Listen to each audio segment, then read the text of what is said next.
Let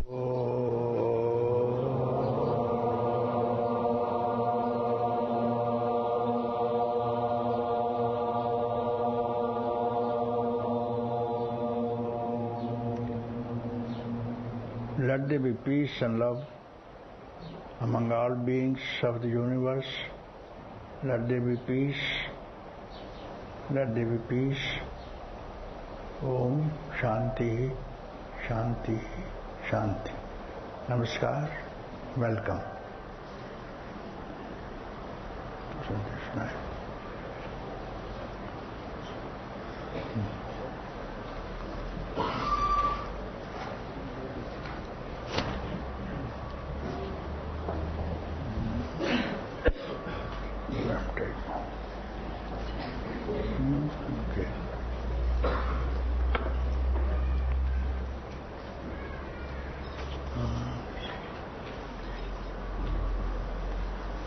What's your name? From Amsterdam, what's your name? Bear. So Mr. Bear will come up.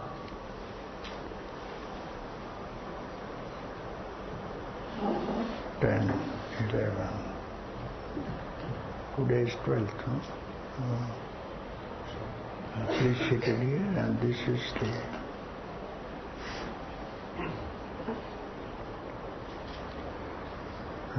is the interview between Bear and Papaji. First of all, I'd like to thank you in the name of my magazine, all the readers and myself, and that you granted us this interview. I am quite aware that this masala dosa of questions meant to serve general public is coming from the mind, but my trust in you and the knowledge that you will nourish us all were the very reason for asking you for it. With wishes of you, your best of all levels and love. Bear, 12/4/94.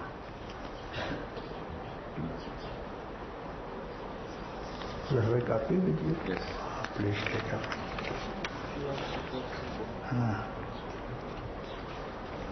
So,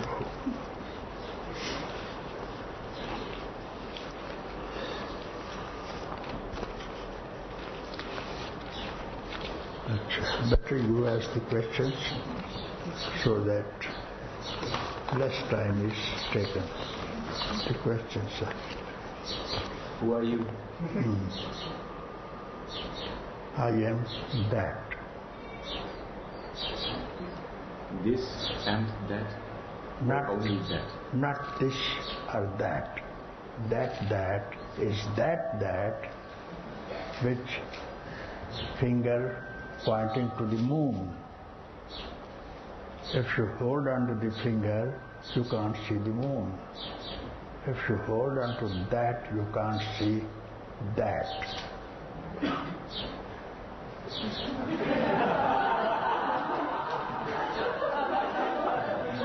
Okay, we are finished. What is the essence of your teaching or non-teaching?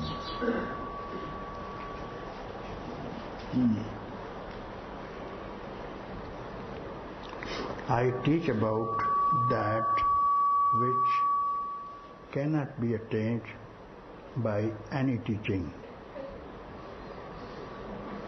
That is my teaching, which cannot be taught about any teaching, and also I have no teaching for the essence which is already there, from where all teachings arise from. Doesn't need any teaching or non-teaching. It is beyond everything, from where the world comes from. From the very source. From the very source of being. From the very source from where everything comes out, even the speech. I must be part of it. Okay. Your disciples talk about you as a realized being. What is a realized person, and are you realized? I don't say myself, neither I have a nameplate. Here goes an enlightened person. Nothing is there. No, between you and me, I don't find any difference. How do you say, have I right here? I am a realized person. I never say that I am realized. Many people speak about it, that you are realized.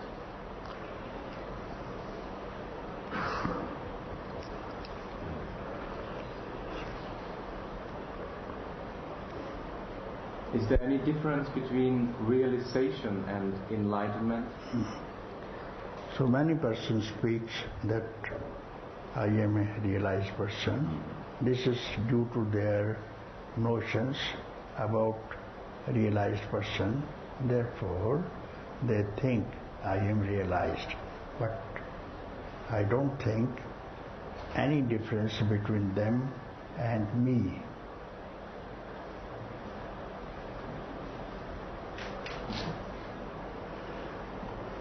Is there any difference? Next. The question was, is there any difference between the term or between the state of realization and enlightenment?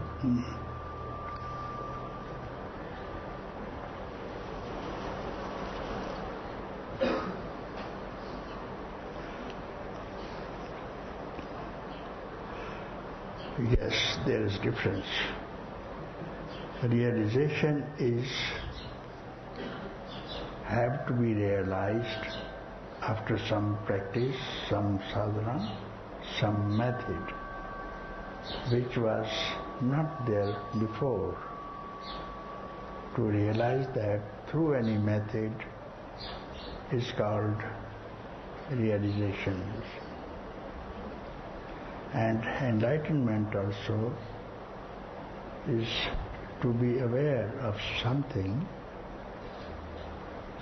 that was not clear before. Like a diamond, you think it's a pebble, but later on you came to know that it is a diamond, you see. So light came after knowing that it is not a pebble. Therefore you started giving value to it now. So actually there can be a slight difference between awareness and enlightenment. So it is beyond awareness and enlightenment, you see. That essence, who could be aware of the awareness,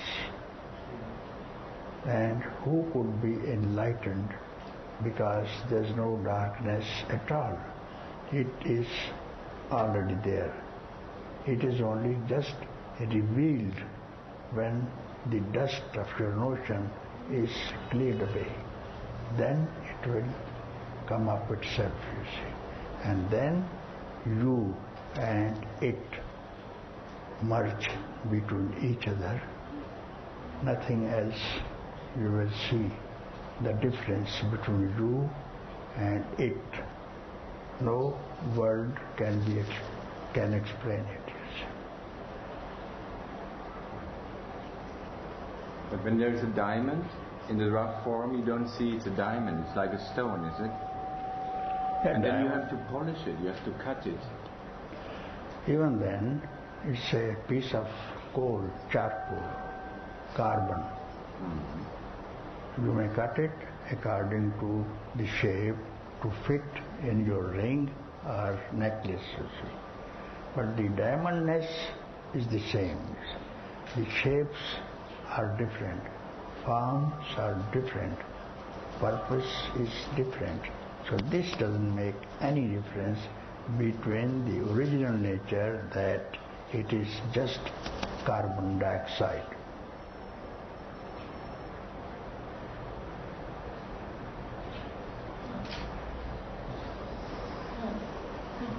Back in the West, next question, back in the West, people either believe in God or they don't believe in God. Is there any God, and if, what or who is it? The third question. The third question.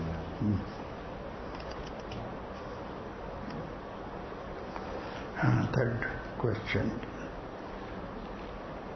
Is there any difference between God? Not difference. Is there any God? Because in the West, very much, from this Christian program, people believe in God. Let them believe or disbelieve. God is not affected by any kind of beliefs.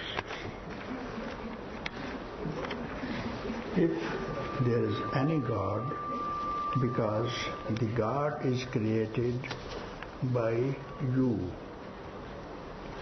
has to be earlier than God to speak. There is God.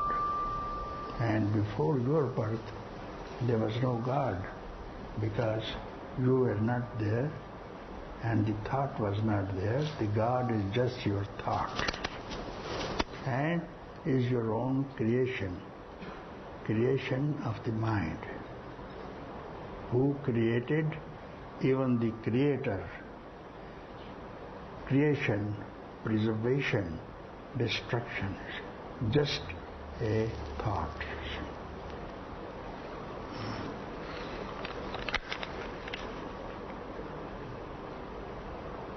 So this beingness is not the same as God, what the people in the West believe as God.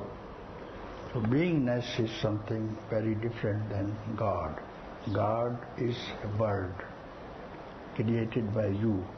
Beingness is just beingness. There's nobody to create it. It is beyond creation's destructions, where all the creations abide in it. That's called being.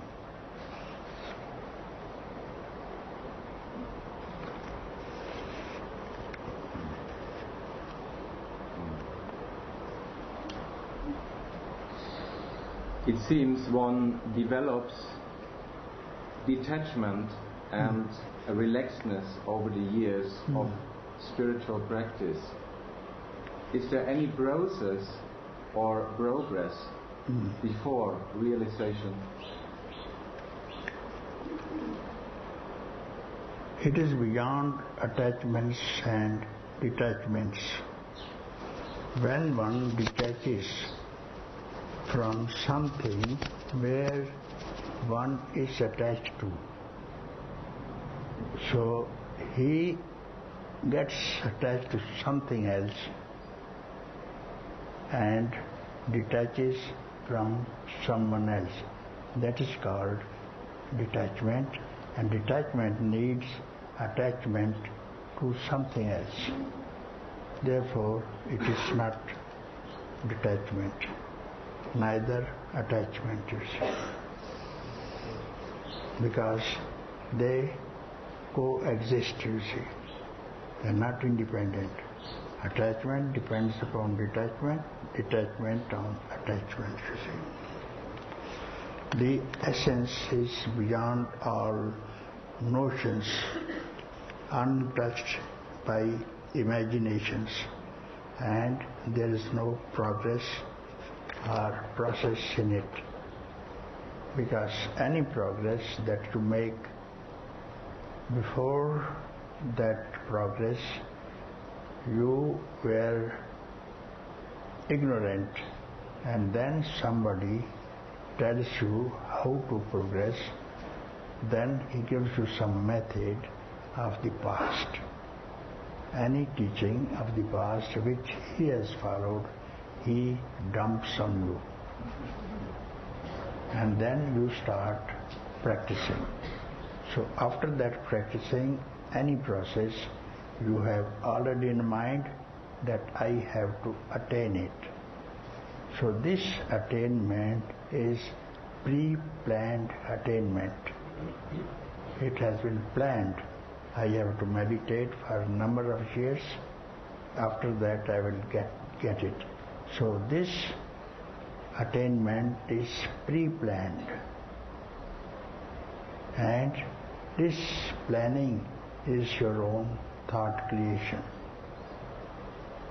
And actually there is no process to attain because it is already there. If it is not already there and you get it through any method, you are going to lose it. Any gain that you make, you've got to lose it someday or the other. But if it is not attainment, you can't lose it because it is already there and it will be there.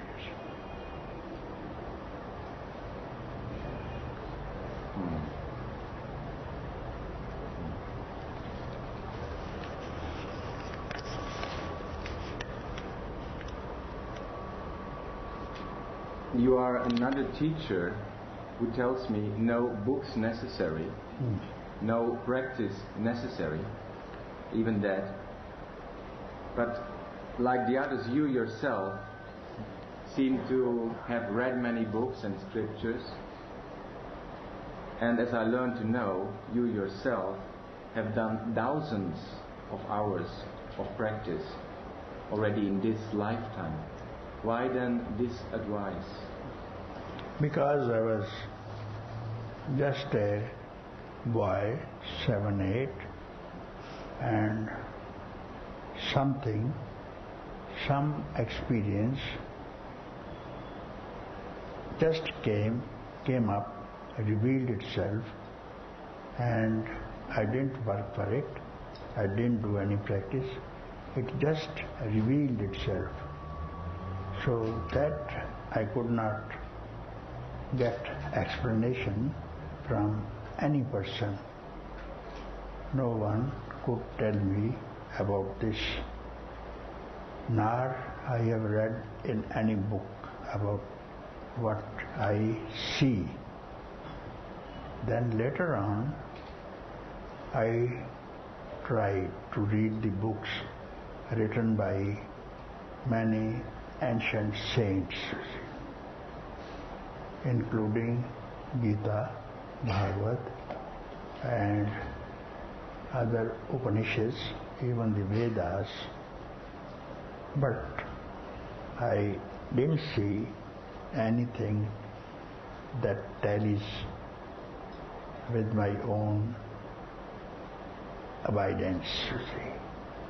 So I found no one ever has spoken about that which I am is. So for that reason, I have read, I have contacts with many gurus from north to south, you see. And everything that they spoke about was already in the books, and they have just followed it like sheep, running one behind the other, you see. So I didn't see anyone has ever realized the truth because no one spoke about it, you see. Therefore, I rejected all the teachings, all the books, all the statements which anybody so far has made about that. Like Buddha, after he left his palace, he went to many teachers, you see, many yoga teachers. He went on rejecting. At one stage, he was going to people who were performing penance, very rigid, severe penance, you see. Fastening their feet on the branches of the trees, hanging like monkeys. Such penance they have been doing. He says, oh, this is not what I want. It's just like monkeys, you see, just like he rejected, you see. Now he quietly sat down under a Bodhi tree. Something just came up, and Ananda comes to him. Sir, what is the experience? He did speak. He didn't speak. And it happened at his age of 29, and the rest, 70 years, 60 years, because he died at 80. So about that time, he tried to explain, but he could not, because it cannot be grasped by mind, nor there is any word. Therefore, none has ever spoken. So now there are sutras to explain the realization what Buddha had. Or when Kashyap comes to him, offers him a flower, he looks at the flower, smiles, and Kashyap got enlightened. Now the people are making research on it. What does this smile mean?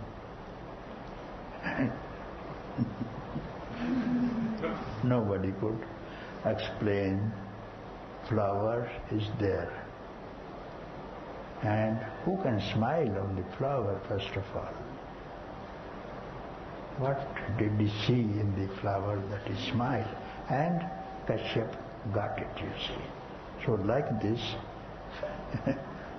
when I speak, then it is not the speech, it's not the object that I am speaking about.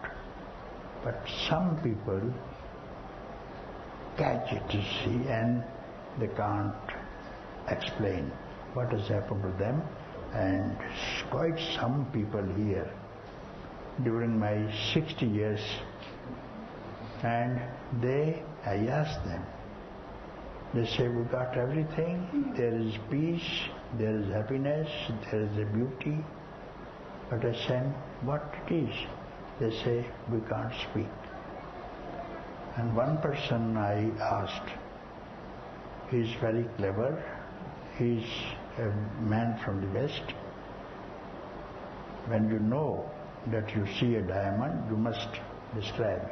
He said, when I went to see it, the intellect and the mind, which are the basis of explanation, they didn't accompany me. I was quite alone. No mind, no intellect. I was just alone, and this aloneness was the same which I experienced, but you ask me to explain, I cannot explain. It has never so far been explained. Everybody says, I got it. Here, some people you must have heard, they say, I got it. Then I cast them in front of me, when did you get it? We do not know, but we got it, you see. So it cannot be explained. It's not an experience even. Any experience depends upon the mind as an experiencer, object, experience. Then their connection is experience, you see. That can be explained, but not that which is beyond the mind. How to explain it, you see. Even the book of knowledge, Vedas, they say, Neti Neti, after 4 Vedas, you see, the book of knowledge which was written by Vyasa 25,000 years ago, and they have been very honest to speak. This is not that which we write here, and not that, nor this. So this is the best explanation that any true person can give. That I do not know. So no practice necessary? No practice necessary? So you need practice when you find that you are missing something. As you want to become engineer, and before entering into engineering college, you are not an engineer. So you have to make practice, spend 7 years in the college, then you will get a degree that you are BE now, Bachelor of Engineering, or ME, Master Engineer. You spend that. But here, you don't need practice because it is already there. What you gain, you lose it. So what is already there, you have just to see who I am just now. Not finding it somewhere through some method, because the mind is cheating. The mind suggests you do this and do that, and you quietly listen to the mind. And mind has been cheating you for millions of years. Therefore, don't listen to your mind now. Keep quiet. And it will reveal itself to itself.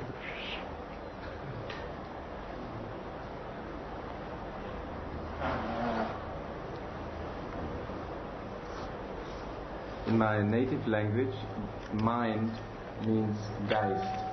It means the same as ghost, which is something very empty. A ghost, not existing.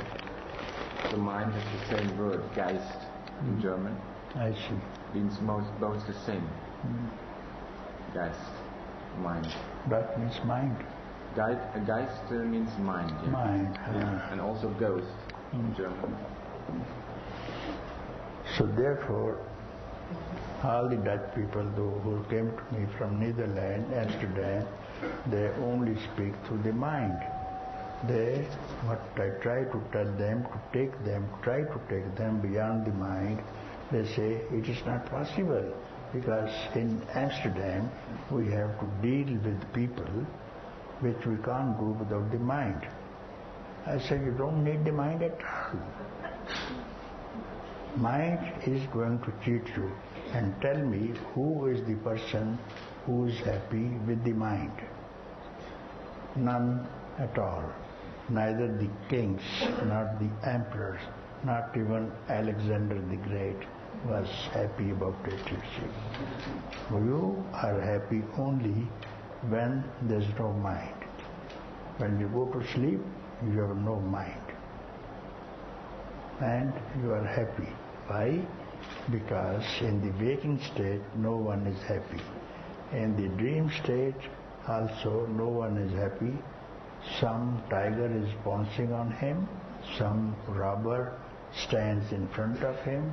All these kinds of dreams in the dream state, in the waking state, because of our relationships, nobody's. So immediately when you sleep, you are quite happy, peaceful, and this is not the state. It is beyond all the states. Then you feel that you are that now. Therefore you are happy. Some friend next day comes to you. How do you sleep? Excellent. Not even a dream.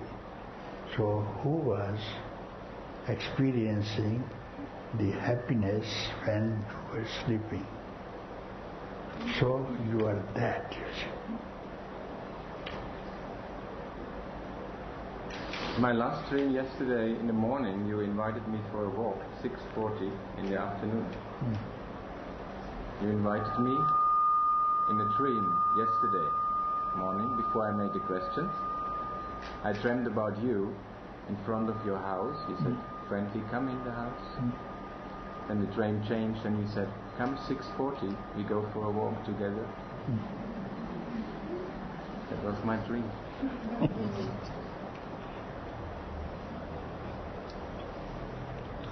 For realizing the self, one has to drop this mind. But how can the mind be separate from the self, from itself? Isn't mind just another creative expression of life? First of all, you have to see something to drop it. As you are wearing something around you, this locket, because it is there, so when you go and swim into the ocean, and it may be washed away, so you have to keep it on the beach.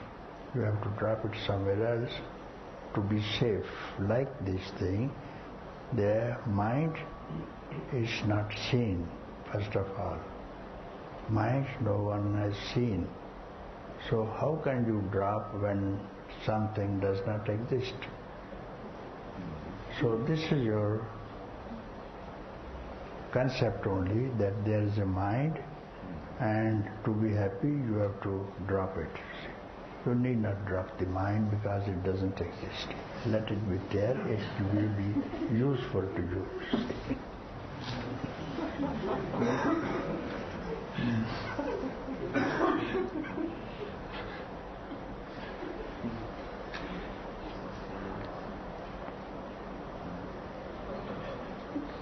So is this life where we are here, is this life so precious because we can realize that?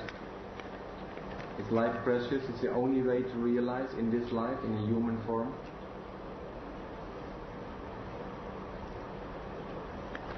Human form, first of all, there is no form at all. And because there is a concept that there is a universe, and men, animals, birds are there. So there are about 8.4 million species here. So among those species, to become a man, it takes 35 million years. So after having become a human being, most human beings are still not humans. They are just animals. May have somehow disconnected with their tails, and instead of walking horizontally, they have learned to walk vertically, like gorillas are also now trying to stand up and go some steps. So this is the most precious incarnation as human incarnation, because here you know that you have some doubt and you can question, who am I? A pig, a donkey cannot give this question to it. Who am I? No. Straightway they are taken to the butchery. And now we have a chance not to go to the butchery. Butchery means death, you see. Everybody who's born has to face a butcher, means God, Yamaha. It will not leave any man who is not realized what one is. So this gives us an opportunity to know who am I. Not the other species, not even the men. We are 6 billion human beings, and there could be hardly 60 who can find themselves who they really are. Now we represent under one roof people from many countries, you see. Some quite thousands of people came here. Why only few among 6 billion people? Country-wise, if to make a survey, not even one person in a country has known who he is from the beginning.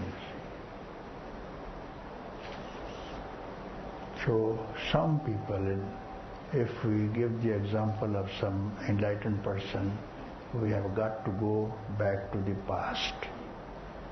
2600 years ago, there was one Gautam who became Buddha, you see. So now is for the first time here, which this Satsang in Lucknow has made a realization very easy, not to go into the Himalayan caves, not to meditate, not to repeat mantras, not to go to any pilgrimages, not to do any charities, just spend a second out of your lifespan.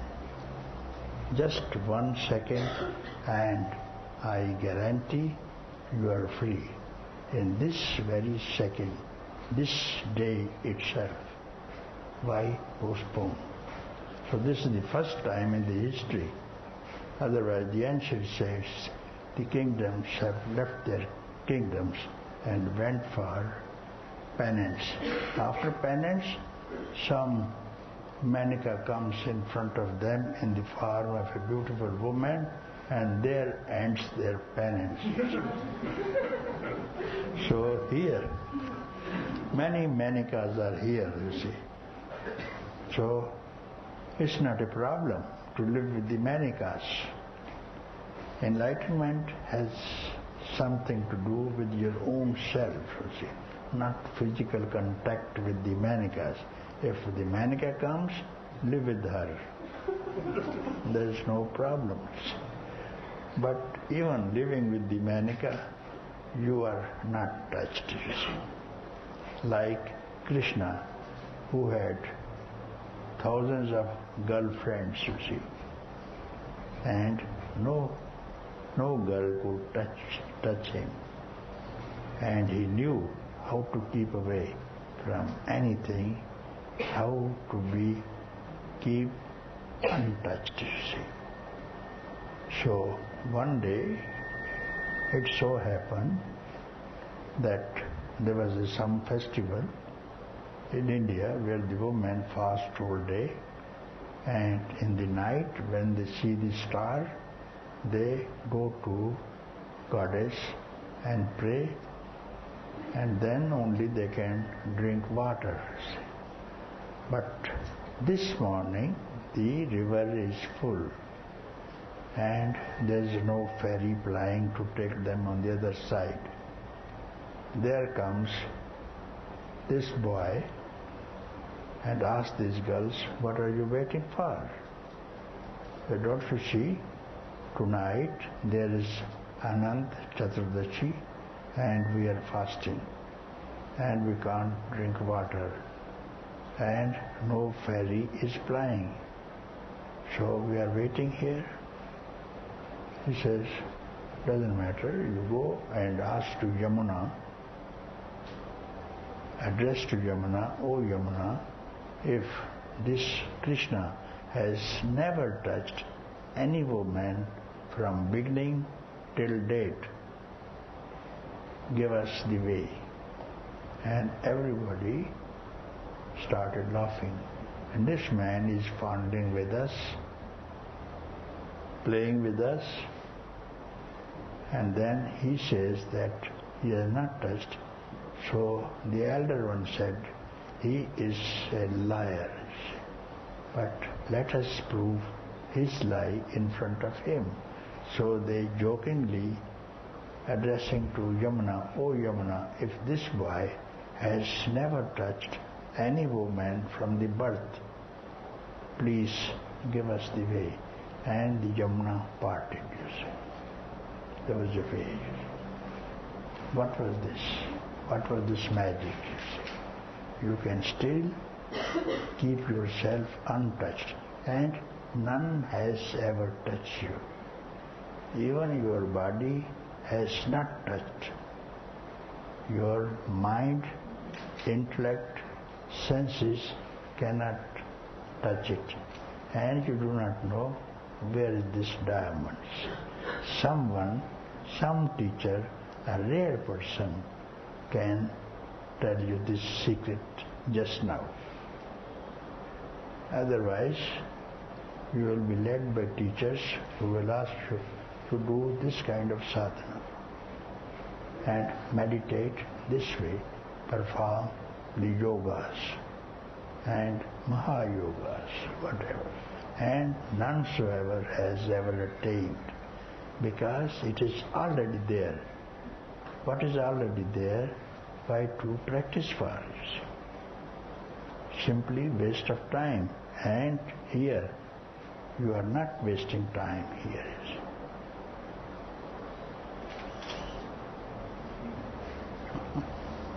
Absolutely what I experienced. I'm not wasting any time. What do you say?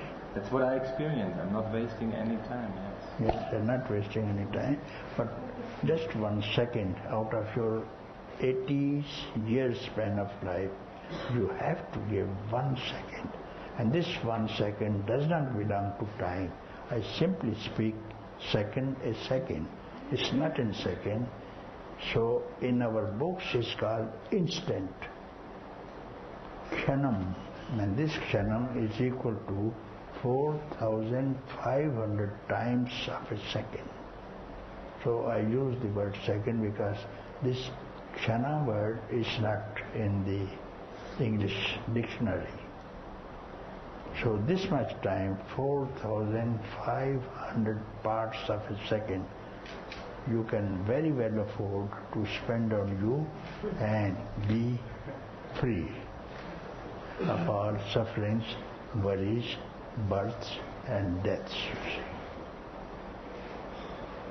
And this you have to practice, not practice, just realize what I speak, not to make any practice, just hear what I speak. And if you don't feel what I speak about, you come in front of me before everybody and say, I didn't get it, I did as you said, I didn't get. Please come in front of me and prove that I am untrue.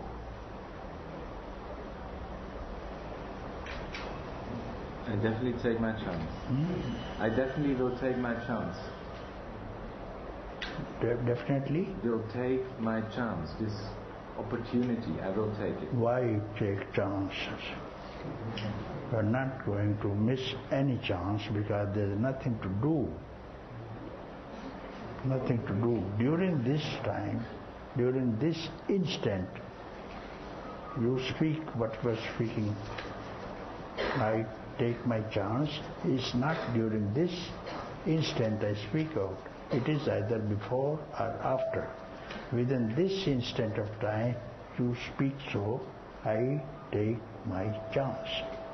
So this needs several instants. During that instant, you speak it, and I will see how can you speak.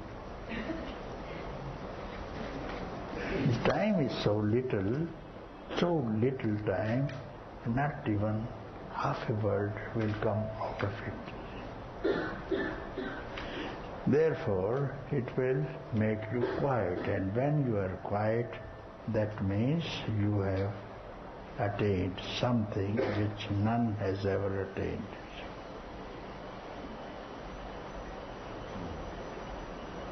Just one man, somebody wrote to me, some boy was here from New Zealand, and I was given this information.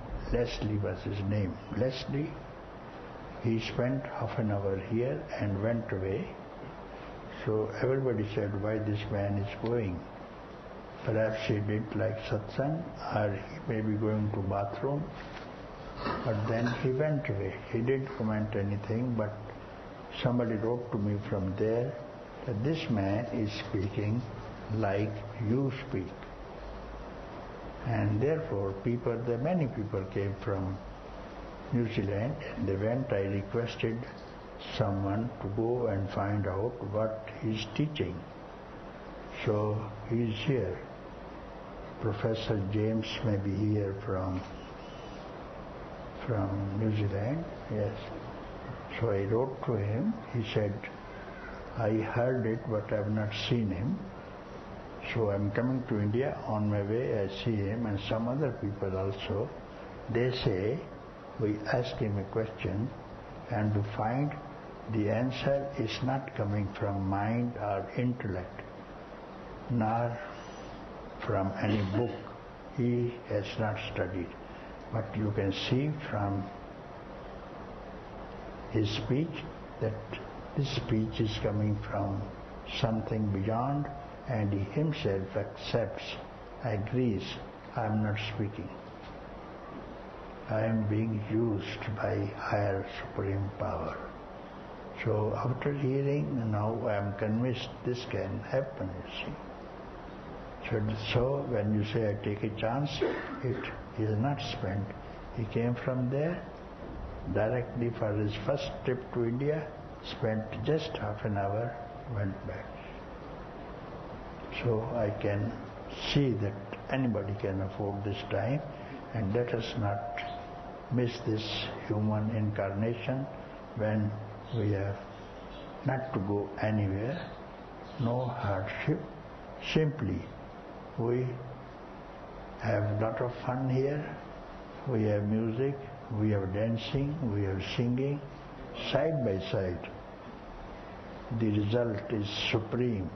When you go into the cave like wolves or tigers, you meditate, and I have seen no result because I have traveled into the high altitudes of Himalayas. In one case, when I was going on the way to Vishnu-Prayag, because I wanted to go, we heard that after the battle of Mahabharata, the Pandavas, brothers Yudhishthira, Arjun, Bhim, Nakul, Sudev, they went to heaven by foot.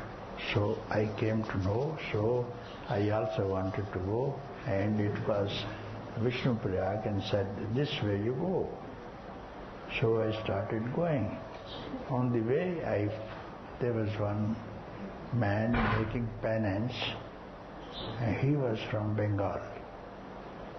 So I said, it was very cold, can I spend a night with you? He said, just good night, and he was just cooking. He said, you just cook, and I have a very small cave, maybe 6 feet by 6 feet, and I will sleep in the kitchen and you can sleep there. So it was a stone bench. On that Hessian cloth was covered, and the pillow also was of Hessian cloth. Inside the pillow was sand. So this man is living in such a sacrifice. So I said, I don't want this pillow because it's not comfortable. I can sleep without this sand pillow. When I removed, under that I found a book of sex. So this man has left his country and then he went for penance. What can he receive for penance? So he has a book of Filmfare, book of sex he's studying. So this is the result of going to the caves. So if you have to study sex, living in such a cold place, why not to stay here, you see? Why to keep a woman in the head? Why not to keep under your arm?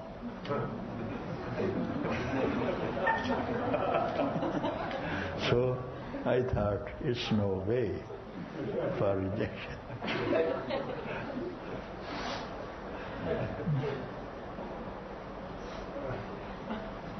Then in this journey was very long. I still continued the journey to find a place where Yudhishthira is gone. Yudhishthira was there after 4 brothers. and their wife Draupadi was there, you see. And it was all snow underneath. On the glacier they were walking. One dropped. I am dropping. So Yudhishthira doesn't look behind. Another drops. The third brother drops. Arjuna also dropped. And Draupadi also slipped. No one cared. No one can help on the glacier. It was the only man who went into heaven with body, and they say he went with a dog, and dogs are not allowed in the heaven. So I guess that this dog means dharma, and dharma will follow you wherever you go. And you must be so chaste and pure. Throughout his life, Yudhishthira never spoke any lie. Therefore, even dharma followed him like a dog. And he is the only one who had gone in body in the heavens. Therefore, with that intention, also I wanted to go. But then I went on going, very cold, all around snow. Then I saw one place and I looked, just a person like Shiva with a bare skin, empty body, one very beautiful woman sitting next to him. So I go there and she invited me to have food with them. It was nothing and the ground was snow, and she gave me a bear skin to sit on it, and she made payasam for me. So I was looking what she is cooking here. Then I found when I ate, just like honey mixed with some local cereal, and it was so delicious, and still I can enjoy the taste many years before it happened. So it stuck into my fingers, you see. So this thing is saw. Then I abandoned my journey because I thought, this is enough, you see. Let me not go to heaven. When I have direct in form the darshan of Lord Shiva and Parvati, so I was satisfied and received the blessing, came back home.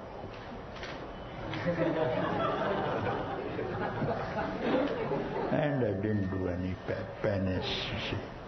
So I think the gods must have been very happy with me.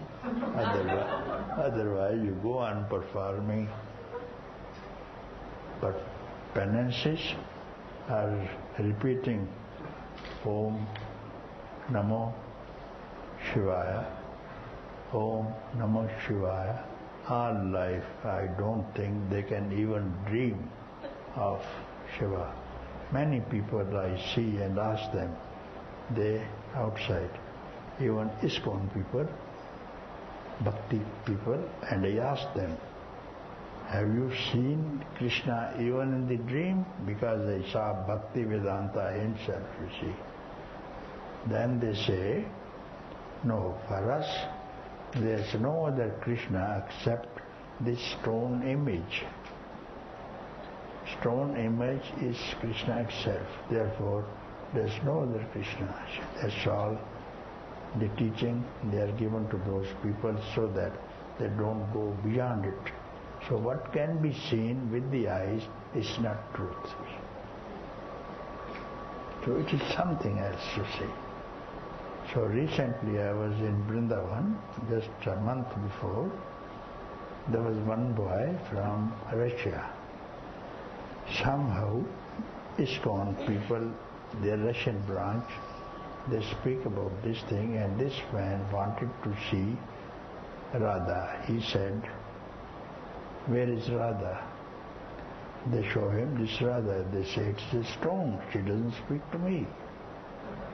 And Then he came to the headquarters in India, Vrindavan.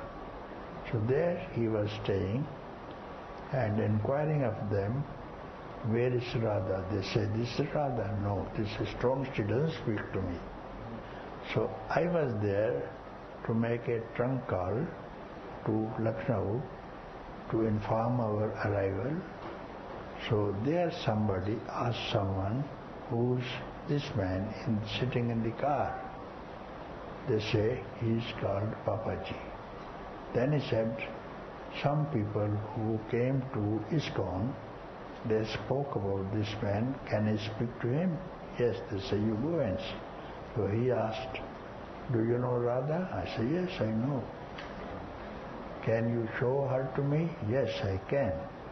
Then show me. I said, we are taking dinner, you take dinner with us, you go back to Madhuban, a place where we live in, you come with us. And there he asked me many questions, you see. So after that, what relation do you have with Radha? I said, she's my wife. Wife? I never heard anybody speak like that. I said, yes, you go and ask her. Then he could see and speak to her directly. So he was very young, maybe 18, 19 years. Then he could speak about it, you see, about her directly. Then he said, now I will go to Russia and speak about this thing. Go back to Moscow. He went to Moscow, and here he is still the same, dancing in the streets, you see, and asking people, you go to Vrindavan, and there is one man who will show you Radha in human form. So this all depends on the purity of. Many of them say. Is there any connection between the man from Pune and you? Many people say that Osho is speaking through me. But I will tell you how I can explain. The body of the Osho died, cremated, and ashes are there, in a samadhi is there. But his mission was not fulfilled. His whole mission was not fulfilled because he died very young due to some trouble inflicted on him during his stay in America. So he died. But his mission, when the soul went away, then soul was waiting to fulfill its ambitions and finding some appropriate person so that he can fulfill his mission. And that's why the people speak about it, you see. In many other cases also, this is a fact. The soul is hovering in the air to find out a particular womb to born or a perfect person so that it has to fulfill its mission. As in case of Saint Gyaneshwar, who wrote in Marathi, ancient Marathi. So now the ancient Marathi of Saint Gyaneshwar was not understood. So there was one saint, Eknath. So he dreams that he went to Anandi, that Gyaneshwar is speaking because he died at the age of 21 years.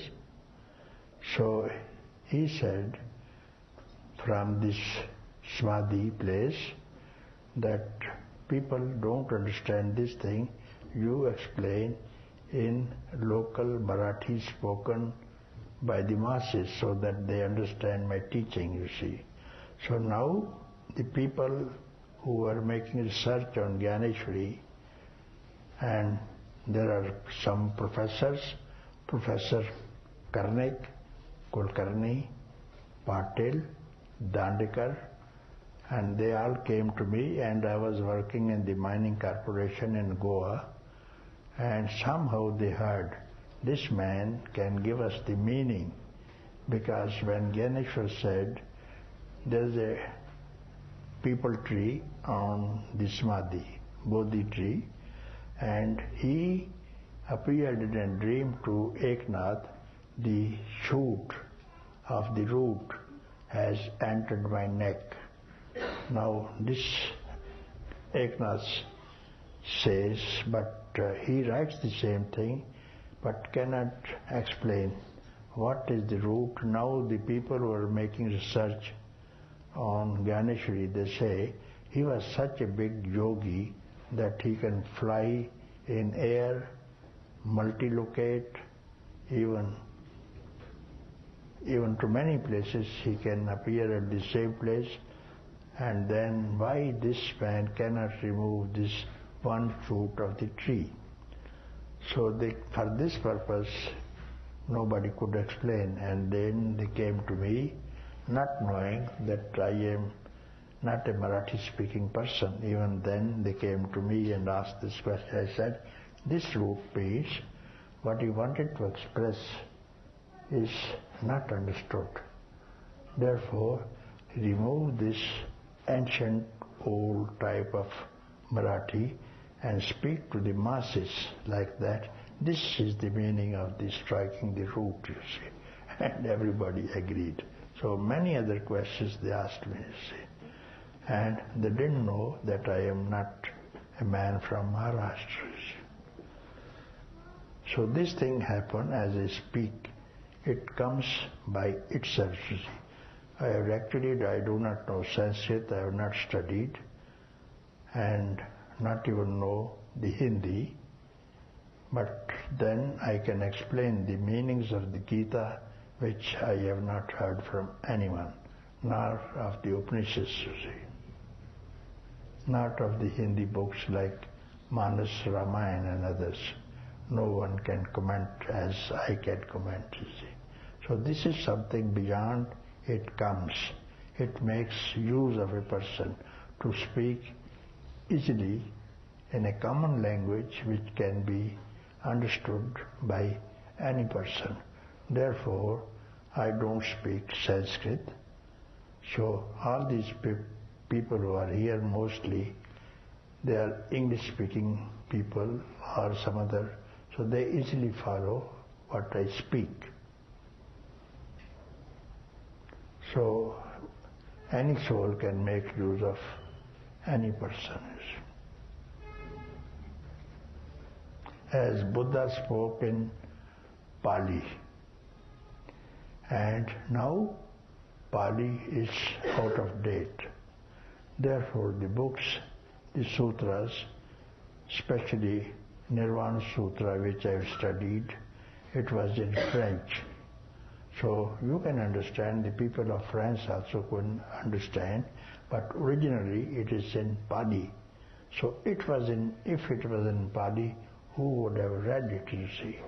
So now the books are translated into all languages so that we understand. And merely reading the book is not sufficient, you see. If possible, find out a person who is yet in his physical form, and everybody has doubts. Why not to clear the doubts and go near to that man when it is available? But most of the teachers, they are only preachers.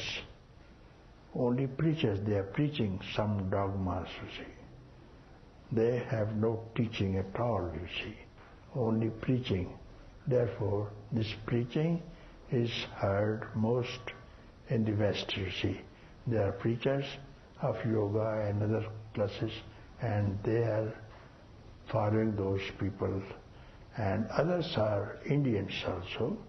They have mushroomed in states also, making money, just business people, you see, and they know not what to teach. I have seen some Indians in Switzerland having ashrams. Some people who are maybe from Switzerland, they know one very big teacher in Frauenfeld. So he's teaching also there, having a press, very big complex. So I had a direct meeting with him, but no one knows what to teach, you see. So all these teachers or preachers, none of them is Sadguru, you see. And Sadguru has no teaching to give you, no method.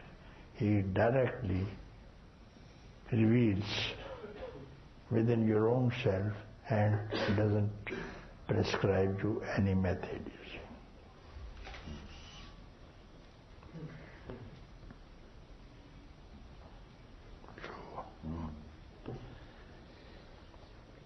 Where will you go after you leave your body? Will you ever come back on planet Earth? If I come back, I must go. And if I go, I must come back. Therefore the truth is, neither I came nor I go. And this is the truth. Who goes? Who comes? You speak of the body, not your own self. The self doesn't come, doesn't go. Why should you go anywhere? What will you do going from here to somewhere else? He is not a businessman. Everything is included in the self. Why should you go? The king does not desire, I want to buy that house, that apartment, that place. Why? Because whole kingdom belongs to him. The king has no desire to acquire any property. All property belongs to him. Therefore, when you will become a king, you will have no desire to go anywhere. Just a clap of the hand, it is fulfilled.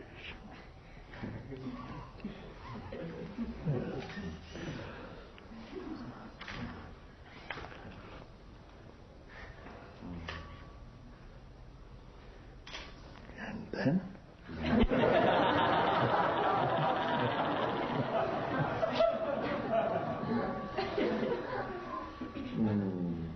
There was a bomb exploding outside the Satsang house months ago. Is there anybody who wants you any bad, doing any harm? During that time, there was a bomb explosion here. None of the members were injured. No effect. The hall was not damaged. So we reported to the police, and special investigation squad came here and he asked us many questions. Among the members, is there any difference between the members of the Satsang? I said no. We are all one family and nobody has done this. Why should they destroy their own house? So it is not. First question was this thing, it must be from within the Satsang. They may have some differences. I said, we have no difference at all. And you give us some doubt on some person? No. There are many people from Africa, Nigeria particularly asked the question. They are creating a lot of trouble in Lucknow. I said, no, they come here. They come here, many of the owner. So they could find the engineers who built this building have not been paid their dues. So they wanted to destroy a portion of this thing just to give some loss to them. So this was their final request. Otherwise, not for anything wrong they wanted to do. And they were satisfied, and no inquiry was further conducted, you see. Even the bomb squad, they also came here on special request. They also investigated, and they didn't come to any conclusion. Even they spoke the same thing, is like this thing.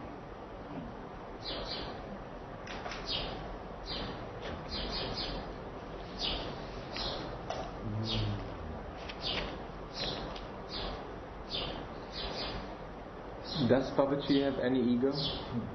Any? Does Papaji have an ego? Yes, I have.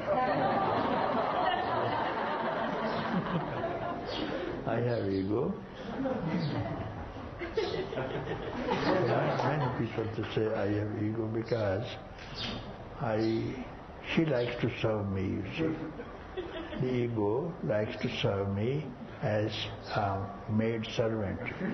You have a maid servant in the house. Do you like her or not? Very much. Yeah. Without that, the house cannot run. So she is very helpful, and when some occasion arises, she, without telling me, she takes care.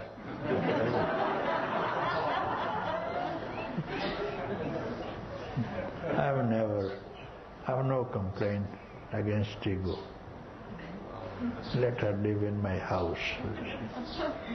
I have no problem, you see, because I don't find any enmity between her and me. She is very happy with me because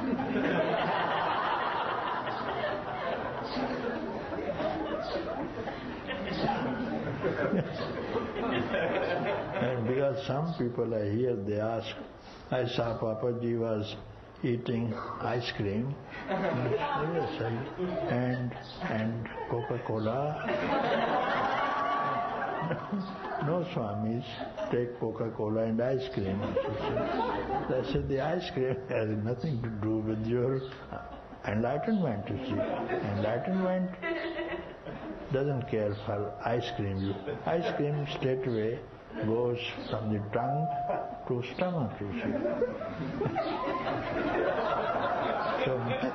So my enlightenment doesn't dislike ice cream. So when the ice cream comes, I take ice cream.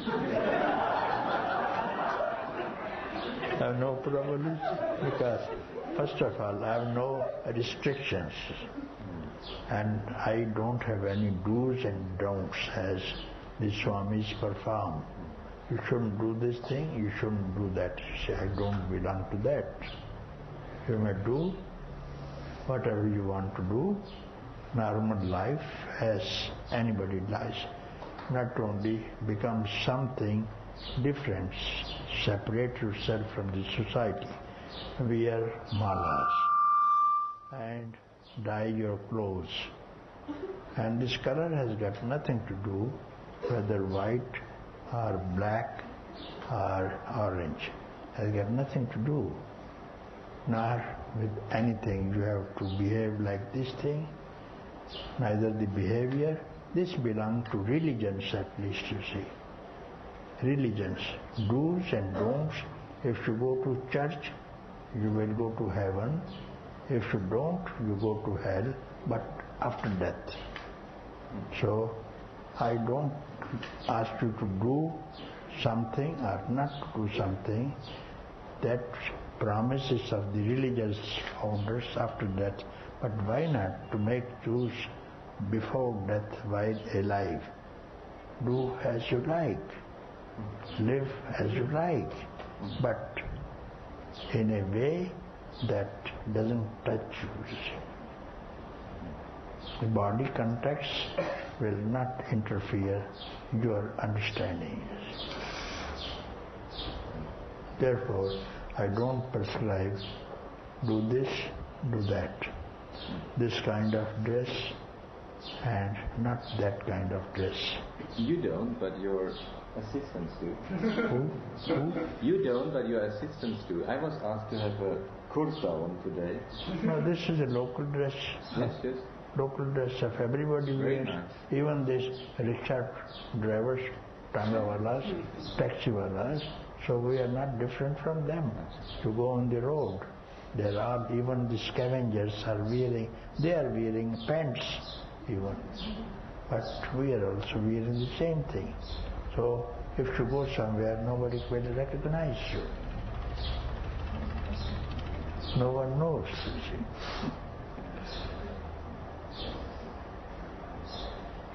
Why is it that so many of the searchers who come here to Lucknow experience this state here with you, and when going back to wherever, the West or wherever, this drops away?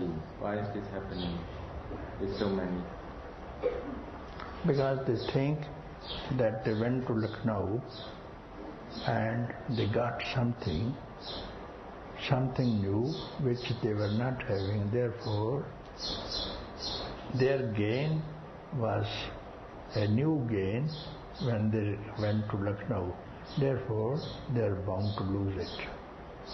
And now when they come here, I tell them, you are not come here to gain anything, not to lose anything, but to understand that you are already free, already enlightened. So if you are already enlightened, you are already enlightened in Moscow, in Washington, or in Lucknow. How can you lose anything anywhere? So this I speak about. You don't try to gain anything, but to lose all the gains you have so far made, all what you have read, all what you have heard, you just leave it.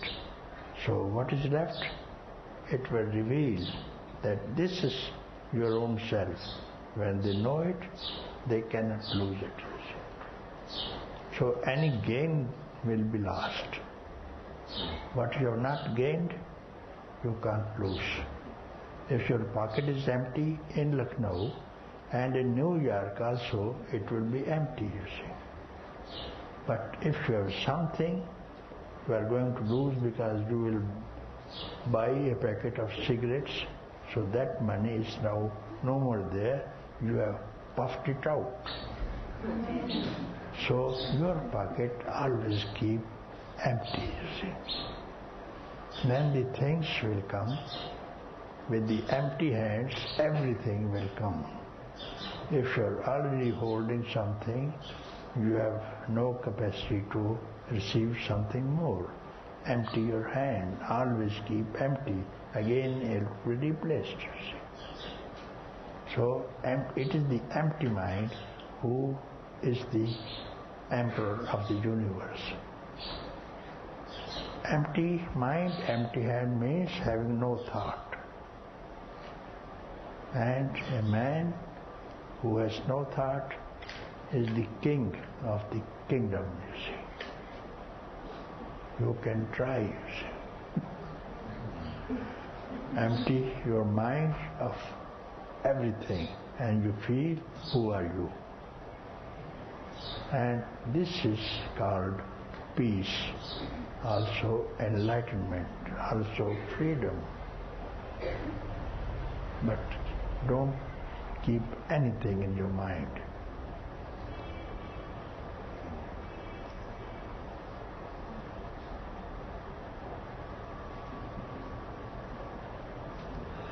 Okay.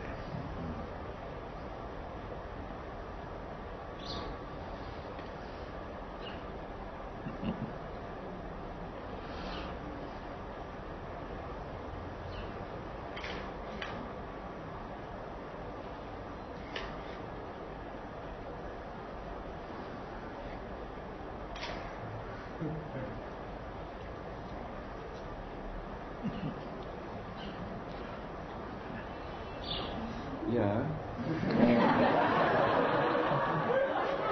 There's still something on the paper, yeah, because you are not the body is one of the main statements here. A while ago I made an interview with a teacher of female spirituality. She spoke about embodiment, which has to do with men being able to be in their bodies and experience life as sacred. That there is a kind of liberation in it by becoming completely present in the body. Can you comment on that? I can read myself. Question number 16. 16. 16.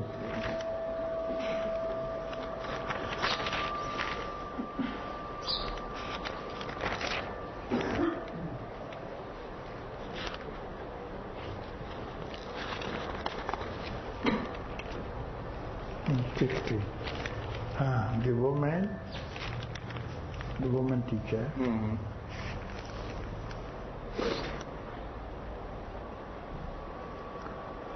The woman that you speak about, a teacher, is just a woman, not a man. And there is no difference between a woman and ego. Makes sense. Very good.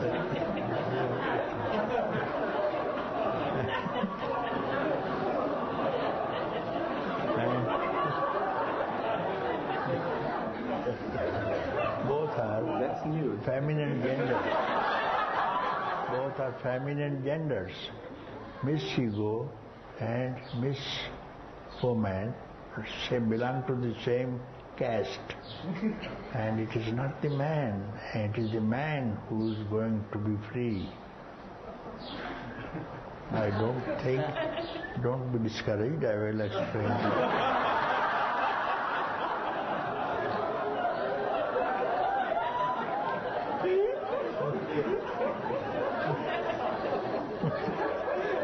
So this is the male body.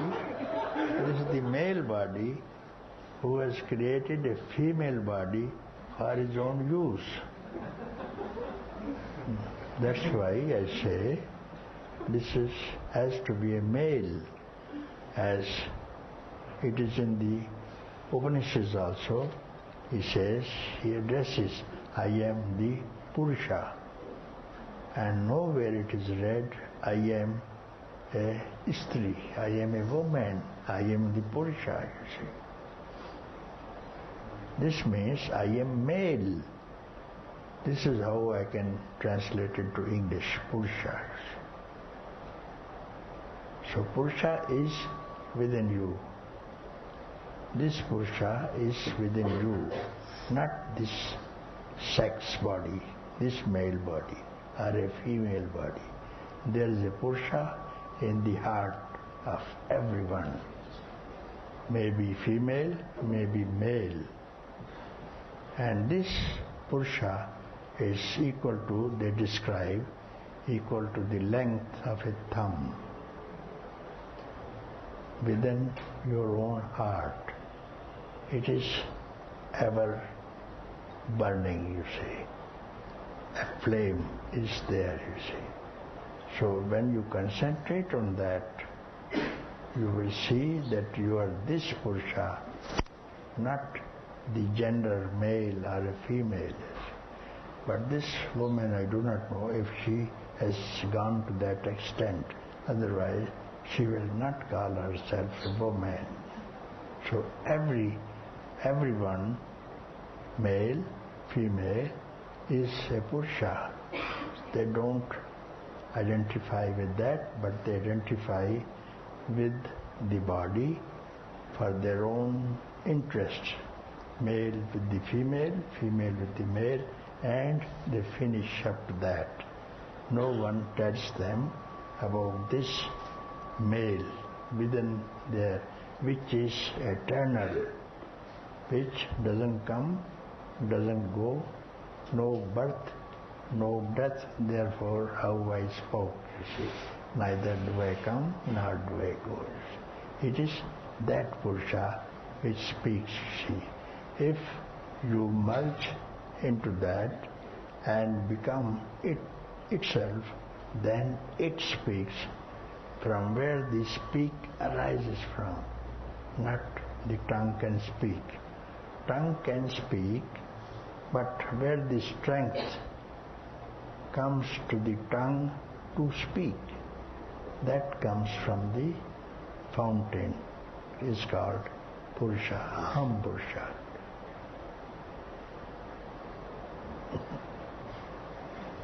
So it is that Purusha, which I refer to.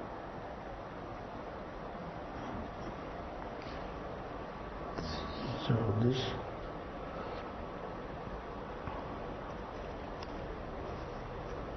No, this 16. The last one. This is Coming to the final. The 17 also. How about this Zen teacher? Dzogchen. What? Dzogchen. What it says? The question. Years ago, a master of Dzogchen became my teacher. He teaches of self-liberation. That means that the primordial state of the individual is a spontaneously generated mandala where nothing is lacking. Without there being anything to reject, nothing to be purified.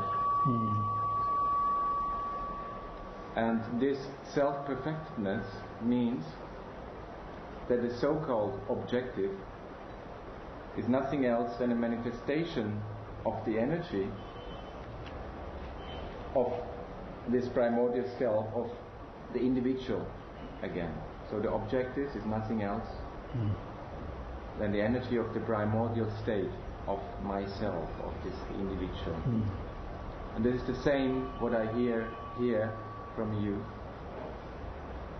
He also says, like you, finding oneself in a state undisturbed by thought is the genuinely absolute truth or condition. It's the absolute. But Dzogchen has no problem with thought in itself, as long as one is not attached to it, and uses the example as a mirror, where all is just reflecting in it, but the mirror itself is undisturbed. Can you comment on that?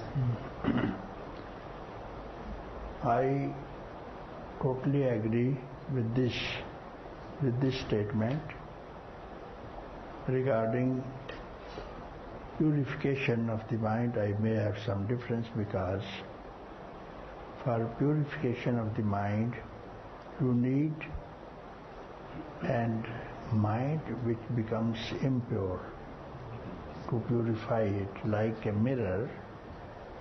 When there is a mirror, the dust will alight on it, then you can't reflect yourself. But if there is no mirror, where the dust is going to alight. So like this, when there is no mind, how the dust of thoughts will alight on the mind, so that the many teachers in the world, they ask to purify the mind. Therefore I say, the mind does not exist, where the dust will alight. And you don't need to purify the mind when there's no mind. And actually, mind is a function that you need for some object, see. Because mind means past. Mind, when you speak of the mind, it is a thought. And this thought must be from the past. In the present, when you look at it, when I call upon this instant, there's no mind. And this no-mindness is called freedom.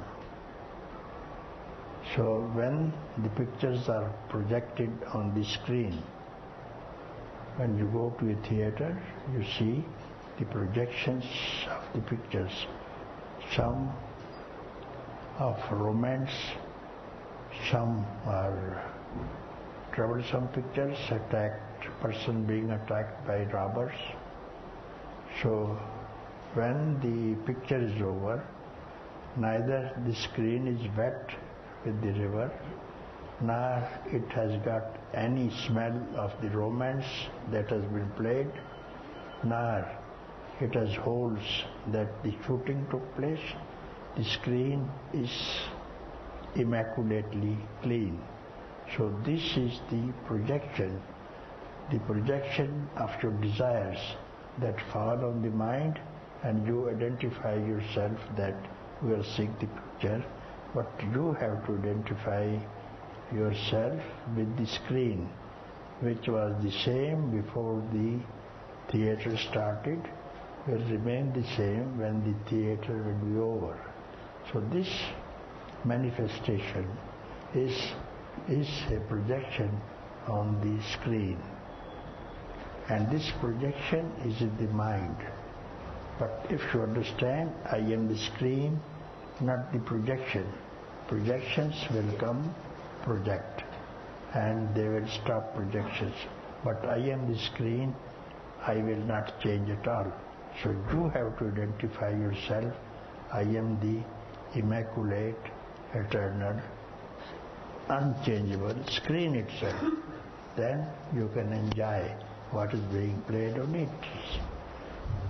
from the screen, you see.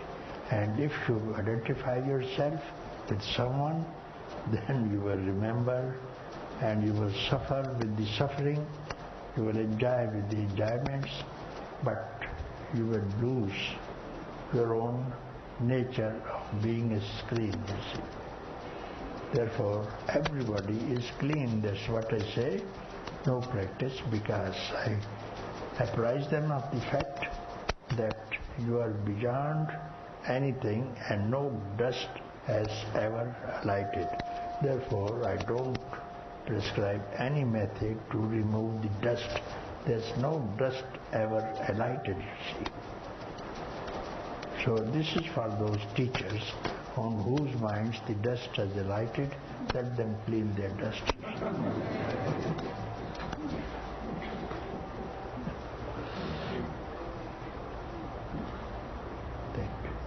Thank you very much. Thank you. My questions are finished. But I have one personal question. Okay. From my room, I see in the distance a tree. It's a beautiful tree, even though it's dead. I see.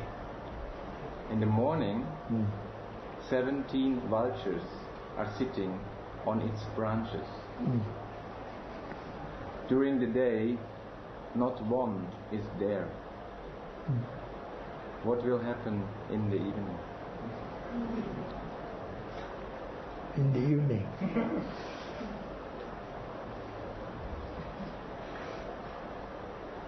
So on this tree, I have not actually followed the question.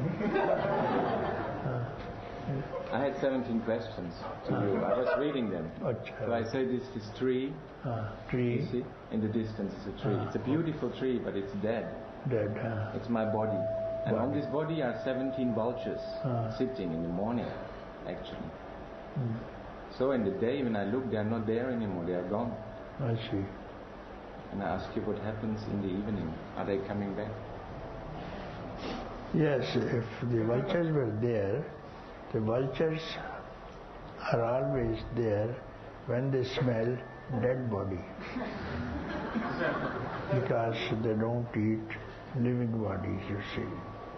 Therefore, a dead body, the vultures will alight and sit and wait for the dead body to consume them. Therefore, all those people who are dead, the vultures will sit on them to finish them away, you see. Therefore, I tell you a trick so that you will not die and no vultures will come near you.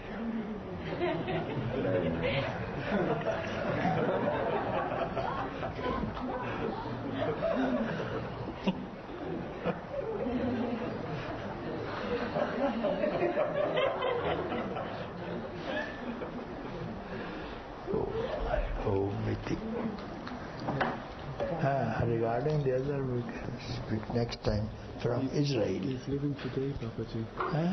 He would leave this evening. Tomorrow, no Satsang. Leaving, we can send back.